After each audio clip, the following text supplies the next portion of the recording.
ಕಲಬುರಗಿ ಜಿಲ್ಲೆಯ ಜೇವರ್ಗಿ ತಾಲೂಕಿನ ನೆದಲ್ಗಿ ಗ್ರಾಮ ಪಂಚಾಯಿತಿಯಲ್ಲಿ ಕರ್ತವ್ಯ ನಿರ್ವಹಿಸುತ್ತಿರುವ ಮಹಿಳಾ ಪಿಡಿಒ ಅವರಿಗೆ ಸ್ಥಳೀಯ ವ್ಯಕ್ತಿಯೊಬ್ಬ ಅವಾಚ್ಯ ಶಬ್ದಗಳಿಂದ ನಿಂದಿಸಿರುವ ಘಟನೆಯನ್ನು ಖಂಡಿಸಿ ಪಂಚಾಯತ್ ಅಭಿವೃದ್ಧಿ ಅಧಿಕಾರಿಗಳ ಸಂಘದ ರಾಜ್ಯ ನಿರ್ದೇಶಕಿ ಹಾಗೂ ಕಲಬುರಗಿ ಜಿಲ್ಲಾ ಅಧ್ಯಕ್ಷೆ ರಾಜೇಶ್ವರಿ ಅವರ ನೇತೃತ್ವದಲ್ಲಿ ಮಹಿಳಾ ಅಧಿಕಾರಿಗಳು ತೀವ್ರ ಆಕ್ರೋಶ ವ್ಯಕ್ತಪಡಿಸಿದ್ದಾರೆ. ಮಹಿಳಾ ಅಧಿಕಾರಿಗಳು ಧೈರ್ಯದಿಂದ ಕೆಲಸ ಮಾಡುವ ವಾತಾವರಣ ನಿರ್ಮಾಣವಾಗಬೇಕು. ಆರೋಪಿಯನ್ನು ಮುಂದಿನ 2 ದಿನಗಳಲ್ಲಿ ಬಂಧಿಸದಿದ್ದರೆ ಎಲ್ಲಾ ಮಹಿಳಾ ಸರ್ಕಾರಿ ನೌಕರ ಸಂಘಟನೆಗಳು ಒಗ್ಗೂಡಿಸಿ ಉಗ್ರ ಹೋರಾಟ ನಡೆಸುವುದಾಗಿ ಅಧಿಕಾರಿಗಳು ಎಚ್ಚರಿಕೆ ನೀಡಿದ್ದಾರೆ. ಈ ಕುರಿತು ಸಿಇಒ ಅವರ ಮೂಲಕ ಸಚಿವರಿಗೆ ಮನವಿ ಪತ್ರ ಸಲ್ಲಿಸಿದ್ದಾರೆ. Bureau report Chandrashekar ನಾಗ್ನಳ್ಳಿ.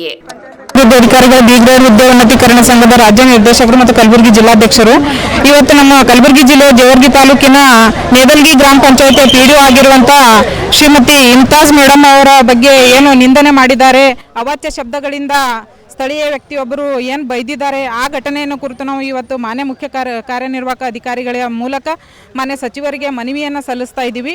ಕೂಡಲೇ ತಕ್ಷಣವಾಗಿ ಆ ವ್ಯಕ್ತಿಯನ್ನು ಬಂಧಿಸಬೇಕು. ಒಂದು ವೇಳೆ 2 ದಿನದಲ್ಲಿ ಆ ವ್ಯಕ್ತಿಯನ್ನು ಬಂಧಿಸದೇ ಇದ್ದರೆ ನಾವು 2 ದಿನಗಳ ನಂತರ ಹೋರಾಟಕ್ಕಿಳಿತೀವಿ ಅನ್ನುವಂಥ ವಿಷಯವನ್ನು ಈ ಒಂದು ಮನವಿ ಪತ್ರದ ಮೂಲಕ ನಾವು ತಿಳಿಸಿರ್ತೇವೆ. ಇವತ್ತು ನಮ್ಮ ಪಂಚಾಯತ್ ಅಭಿವೃದ್ಧಿ ಅಧಿಕಾರಿಗಳ ಸಂಘ ಆಗಿರ್ಬೋದು, ಆಡಿಪಾರ್ ಇಲಾಖೆಯ ಎಲ್ಲ ವೃಂದ ಸಂಘಗಳ ಅಧ್ಯಕ್ಷರು ಮತ್ತು ಎಲ್ಲ ಪದಾಧಿಕಾರಿಗಳು ಇಲ್ಲಿ ಆಗಮಿಸಿದ್ದಾರೆ. ಎಲ್ಲರೂ ಒಗ್ಗಟ್ಟಾಗಿ ನಾವು ನಮಗೆ ನ್ಯಾಯ ಸಿಗೋವರೆಗೂ ಬಿಡೋದಲ್ಲ. ಯಾಕಂತಂದರೆ ಮಹಿಳೆಯರಂತಂದರೆ ಇವತ್ತಿನ ದಿನ ನೋಡ್ಬೋದು, ಮನೆ ಬಿಟ್ಟು ಮಹಿಳೆಯರು ಹೊರಗಡೆ ಬರೋದೇ ಒಂದು ದೊಡ್ಡ ವಿಷಯ ಆಗಿರ್ತದೆ. ಇಂಥದ್ರಲ್ಲಿ ಚಾಲೆಂಜ್ ಆಗಿ ತಗೊಂಡು ಕೆಲಸ ಮಾಡ್ತಿರ್ಬೇಕಾದ್ರೆ ಅನಾವಶ್ಯಕವಾಗಿ ಮಹಿಳೆಯರಿಗೆ ಕಿರುಕುಳ ನೀಡೋದಾಗಿರ್ಬೋದು, ಈ ರೀತಿ ತೊಂದರೆ ಕೊಡೋದಾಗಿರ್ಬೋದು ಮಾಡಿದ್ರೆ ನಾವು ಯಾರೂ ಸುಮ್ಮನೆ ಇರೋದಿಲ್ಲ. ಇಡೀ ನಮ್ಮ ಏನು ಮಹಿಳಾ ಸರ್ಕಾರಿ ನೌಕರರ ಸಂಘದ ಎಷ್ಟು ಸಂಘಟನೆಗಳಿದಾವಲ್ಲ, ಎಲ್ಲ ಸಂಘಟನೆಗಳನ್ನು ಒಟ್ಟಿಗೆ ತಗೊಂಡು ನಾವು ಹೋರಾಟ ಮಾಡ್ತೀವಿ ಅನ್ನುವಂಥ ಮಾತನ್ನು ಈ ಮೂಲಕ ಹೇಳ್ತಾ ಇದ್ದೇನೆ. ಅವರು ಅವಾಚ್ಯ ಶಬ್ದಗಳಿಂದ ಮಾತಾಡಿದ್ದಾರೆ ಸರ್. ಒಬ್ಬ ಹೆಣ್ಮಗಳಿಗೆ ಮಾತಾಡಬಾರ್ದು ಅಂಥ ಶಬ್ದಗಳನ್ನು ಯೂಸ್ ಮಾಡಿ ಮಾತಾಡಿದ್ದಾರೆ.